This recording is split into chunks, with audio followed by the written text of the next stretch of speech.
শনিবারের স্পোর্টস্কোপে আপনাদের সবাইকে স্বাগত।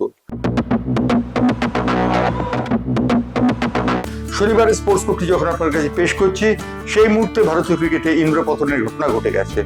ভারতীয় ক্রিকেটে এক দশকের বেশি যারা শাসন করেছিলেন, সেই রোহিত শর্মা এবং বিরাট কোহলির অবসানের পর, টেস্ট থেকে তাদের রিটায়ারমেন্ট ঘোষণা হওয়ার পর আজ দুপুরবেলা শুভমন গিলকে অধিনায়ক করে ইংল্যান্ড সফরকামী ভারতীয় দলটি গড়া হয়েছে। 18 জন সদস্যের এই ভারতীয় দলটিতে জায়গা পেয়েছেন করুণ নায়ার, যে করুণ নায়ার 8 বছর আগে শেষবার ভারতীয় দলে খেলেছিলেন। এছাড়াও ভারতীয় এই দলের খেলোয়াড় অভিমন্যু ঈশ্বরনের জায়গা পাওয়াটা যথেষ্ট চমকপ্রদ। এছাড়া মোটামুটি সব ঠিক রয়েছে। শুভমন গিলের ডেপুটি হিসেবে কাজ করবেন ঋষভ পন্থ। এই তরুণ দলটি এবং অভিজ্ঞতা এবং তারুণ্যের সংমিশ্রণে তৈরি হয়েছে। এই তরুণ দলটি যথেষ্ট ভালো খেলবে বলে মনে করা হচ্ছে। ক্রিকেটের একটি খবরে যাব, সেই খবরটি হচ্ছে লখনৌ সুপার জায়ান্টসের খেলোয়াড় ঋষভ পন্থ এবারে 27 কোটি টাকা পেয়ে আইপিএল এর সর্বোচ্চ ক্রিকেটার হিসেবে চিহ্নিত হয়েছিলেন, সর্বোচ্চ দর পাওয়া ক্রিকেটার। কিন্তু সেই ঋষভ পন্থকে আয়কর দপ্তর নোটিশ পাঠিয়েছে। আয়কর দপ্তর নোটিশ পাঠিয়ে জানিয়েছে 27 কোটির মধ্যে 16 কোটি 48 লক্ষ টাকা তাদের আয়কর বাবদ দিতে হবে। অর্থাৎ ঋষভ পন্থ তার যাবতীয় সঞ্চয় টঞ্চয় দিয়ে তিনি হয়তো 1 কোটি টাকার মতো বাঁচাতে পারেন, কিন্তু ঋষভ পন্থকে সন্তুষ্ট থাকতে হবে 15 কোটির কিছু বেশি টাকা নিয়ে, যদিও 27 কোটির তার চুক্তি হয়েছিল। ঋষভ পন্থ এই কথা বলার সঙ্গে সঙ্গে লখনৌ সুপার জায়ান্টসের যিনি অধিকর্তা, সেই সঞ্জীব গোয়েঙ্কা ঋষভ পন্থে আগামী বছর দলে রাখবেন কিনা তাই নিয়ে কিন্তু সন্দেহ দেখা দিয়েছে। ঋষভ পন্থ এবারের আইপিএল এ মোট রান করেছেন মাত্র 151। যে কোনো ক্রিকেটার ব্যাটারের পক্ষে এটি অত্যন্ত দুর্ভাগ্যজনক যে 151 মাত্র রান তার সংগৃহীত হয়েছে।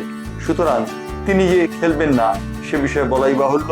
লখনৌ সুপার জায়ান্টস তাকে বাদ রেখেই দল নামাবে আগামী বছর, এমনটাই শোনা যাচ্ছে। ক্রিকেটের আরেকটি খবরের দিকে নজর রাখবো। ক্রিকেটের আরেকটি খবর যেটির দিকে নজর রাখবো সেটি হচ্ছে শুভমন গিল সম্পর্কে।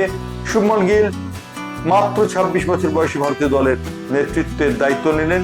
শুভমন গিল এক খামার বাড়ির সন্তান, এক কৃষক পরিবারের সন্তান। তার বাবা সম্পন্ন কৃষক হিসেবে চিহ্নিত। মোহালির কাছে তাদের খামার বাড়ি রয়েছে। খামার বাড়িতে শুভমন গিল প্রথমে ক্রিকেট খেলতেন তার খামার বাড়িতেই। তার ক্রিকেটের ন্যাক দেখে তার বাবা তাকে ভর্তি করে দেন একটি ক্রিকেট একাডেমিতে, এবং সেখান থেকে শুভমন গিল ভাস্করন আজ তিনি ভারত অধিনায়ক হলেন। এবার আসি ফুটবলের খবরে। ফুটবলের যে খবরটির দিকে চোখ রাখবো সেটি হচ্ছে ওয়ার্ল্ড ক্লাব চ্যাম্পিয়নশিপ এবারে শুরু হচ্ছে 15 জুন তারিখে। 15 জুন তারিখে যে ওয়ার্ল্ড ক্লাব চ্যাম্পিয়নশিপ শুরু হবে তাতে ক্রিস্টিয়ানো রোনাল্ডো খেলবেন কিনা তাই নিয়ে অনিশ্চয়তা প্রকাশ করেছেন ক্লাবের অন্যতম সংগঠক। তিনি বলেছেন আল নাসের অর্থাৎ রোনাল্ডোর যে ক্লাব, সেই ক্লাব যদিও কোয়ালিফাই করেছে ওয়ার্ল্ড ক্লাবের জন্য, কিন্তু দেখা যাচ্ছে যে রোনাল্ডো সেখানে খেলবেন কিনা সন্দেহের অবকাশ রয়েছে। কারণ রোনাল্ডোকে ইতিমধ্যে মোটা অঙ্কের চুক্তিতে বাঁধতে চেয়েছে ম্যানচেস্টার ইউনাইটেড। ইউরোপের অন্য ক্লাবগুলিও রোনাল্ডোর জন্য ঝাঁপাচ্ছে। সুতরাং রোনাল্ডো শেষ পর্যন্ত ক্লাবে খেলবেন কিনা তাই নিয়ে যথেষ্ট সন্দিহান এই সংগঠন। ফুটবলের একটি খবর হচ্ছে মোহনবাগান ক্লাবের রবসন সম্পর্কিত। মরক্কোন এই ফুটবলারকে মোহনবাগান দলভুক্ত করতে চায় আগামী বছরের জন্য, কিন্তু রবসন সম্পর্কিত চুক্তি এখনো সম্পাদিত হয়নি। সুতরাং রবসন এখনো অনিশ্চয়তার দোলায় রয়েছে। মোহনবাগান ইতিমধ্যেই ফিফার ব্যানের পর্যায়ে রয়েছে। ফিফার ব্যান অর্থ তারা ইন্টারন্যাশনাল বা ন্যাশনাল প্লেয়ারদের চুক্তিবদ্ধ করতে পারবে না। মোহনবাগান আশা করছে চুক্তি কিছুদিনের মধ্যে উঠে যাবে ফিফার ব্যান, এবং তারা চুক্তি যথারীতি করতে পারবে, এবং রবসনকে পাওয়ার ব্যাপারেও তারা আশাবাদ। এই কথা জানিয়ে স্পোর্টস স্কোপ আজকে শেষ করলাম। স্পোর্টস স্কোপ আবার নিয়ে আসবো আগামী সোমবার।